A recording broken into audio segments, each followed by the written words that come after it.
এটা পবিত্ৰ দিন অসমবাসীৰ কাৰণে যদিও এটা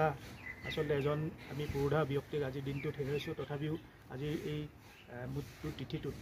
আমি এটা পবিত্ৰ দিন হিচাপে সমগ্ৰ অসমবাসীয়ে পালন কৰি আহিছে সেয়া হৈছে অসমৰ জাতীয় জীৱনৰ পুৰুধা ব্যক্তি জ্যোতিপ্ৰসাদ আগৰৱালাৰ আজি ৭৫ সংখ্যক মৃত্যু তিথি আৰু এই মৃত্যু তিথিৰ উপলক্ষত সমগ্ৰ অসমতে শিল্পী দিৱস হিচাপে এই কাৰ্যসূচী বিভিন্ন অনুষ্ঠান প্ৰতিষ্ঠান শিক্ষানুষ্ঠান সকলোতে উদযাপন কৰিছে ঠিক একেদৰেও আমি চাবুৱা সাহিত্য সভাই অসম সাহিত্য সভাৰ নিৰ্দেশনা অনুসৰি আমি ইয়াক শিল্পী দিৱস নকৈ আমি জ্যোতি দিৱস হিচাপে আমি পালন কৰিছোঁ আৰু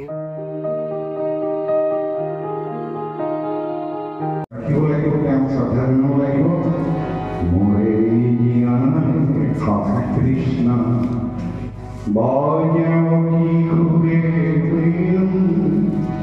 Kopate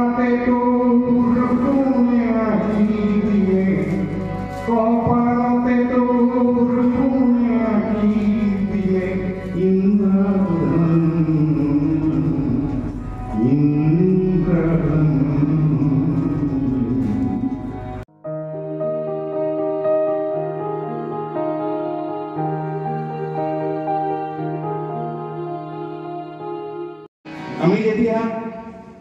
সন্ধিয়া আক্ৰমণলৈ চাওঁ গ্ৰহ নক্ষত্ৰবিলাকে নিজৰ কক্ষত সদায় নিজে ঘূৰি আছে আৰু সেই কোনোদিন গ্ৰহ নক্ষত্ৰবিলাকৰ মাজত সংঘাত হোৱা নাই কিন্তু মানুহৰ পৃথিৱীত আমি সত্য জগতৰ সৈতে মানুহৰ পৃথিৱীত মানুহৰ মাজত ইমান সংঘাত কি হয় সন্ধিয়াৰ আকাশত তৰাৰ ধেমালি তুমি বাৰু চাইছানে নাই